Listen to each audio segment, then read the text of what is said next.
Hello guys, কি অবস্থা?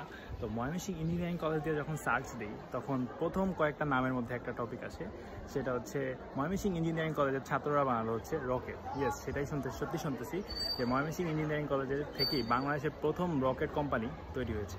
হ্যাঁ, আমাদের প্রতিষ্ঠানটাকে নিয়ে অনেকেই জানে না, অনেকেই হেও করে, বাট ময়মনসিংহ ইঞ্জিনিয়ারিং কলেজ থেকেই কিন্তু বাংলাদেশের প্রথম রকেট কোম্পানি তৈরি হয়েছে। হ্যাঁ, আমি তার কথাই বলছি, নাহিয়ান ভাইয়ের কথা, যিনি এই প্রথম রকেট কোম্পানিটা তৈরি করেছে এবং প্রতিষ্ঠা করতে যার পিছনে অনেক শ্রম দিয়ে যাচ্ছে। ঠিক আছে, তো আজকে আমি এসেছি হচ্ছে সিলেটের মেট্রোপলিটন ইউনিভার্সিটি। সেই ইউনিভার্সিটিতে নাহিয়ান ইসলাম অলি ভাইকে আমাদের চিফ গেস্ট হিসেবে একটা ইভেন্টে তারা ইনভাইট করেছে। তো আমি ধূমকেতু এক্স কোম্পানিতে ইন্টার্নশিপে জয়েন আছি, তো আমিও তার সাথে তার সহযোগী হিসেবে এই সিলেট মেট্রোপলিটন ইউনিভার্সিটিতে এসেছি। তো আজকে আমাদের সিলেট মেট্রোপলিটন ইউনিভার্সিটি এবং আজকে আমাদের সিলেট মেট্রোপলিটন ইউনিভার্সিটি ইভেন্ট সম্পর্কে তোমাদের সাথে শেয়ার করব, সাথেই থাকো। সিলেটে আমরা পৌঁছে গেছিলাম ভোর 4:30টায়। তারপরে মেট্রোপলিটন ইউনিভার্সিটি থেকে আমাদের রিসিভ করা হয়েছে এবং হোটেলে বিশ্রামের ব্যবস্থা করা হয়েছে। পরবর্তীতে আমরা এখন চলে যাচ্ছি মেট্রোপলিটন ইউনিভার্সিটির উদ্দেশ্যে তাদের ইভেন্টে চিফ গেস্ট হিসেবে। মেট্রোপলিটন ইউনিভার্সিটিতে আমরা প্রায় চলে এসেছি। দেখা যাচ্ছে তাদের মেট্রোপলিটন ইউনিভার্সিটিটা অনেক সুন্দর করে সাজিয়েছে ইভেন্টে।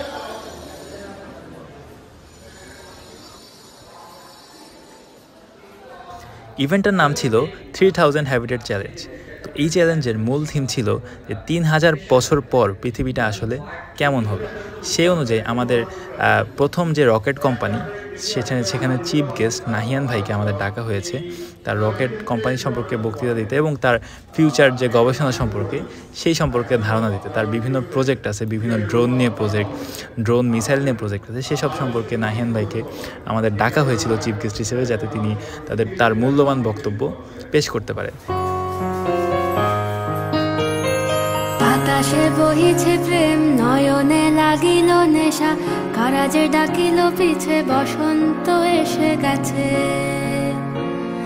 মধুর অমৃত বাণী, বেলা গেল সহজেই, মরমে উঠিল বাজি, বসন্ত এসে গেছে। পরবর্তীতে ইভেন্ট শেষে সাংস্কৃতিক সন্ধ্যার আয়োজন করা হয়েছে এবং তারা দূরবীন থেকে কয়েকটি টেলিস্কোপ এনেছেন।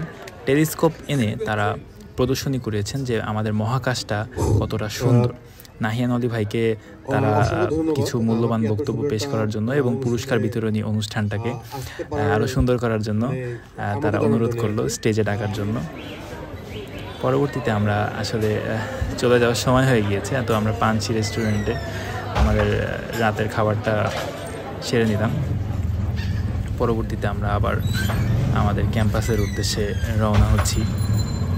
সিলেট শহরটা অনেক ছোট সময় ধরে ঘোরা হলেও সিলেট শহরটা আমার কাছে অনেক সুন্দর লেগেছে। তো পরবর্তীতে আমরা আবার নিজেদের গন্তব্যে ব্যাক করছি, নিজেদের সেই চিরচেনা ব্যস্ত জীবনে আবার ফিরে যাচ্ছি।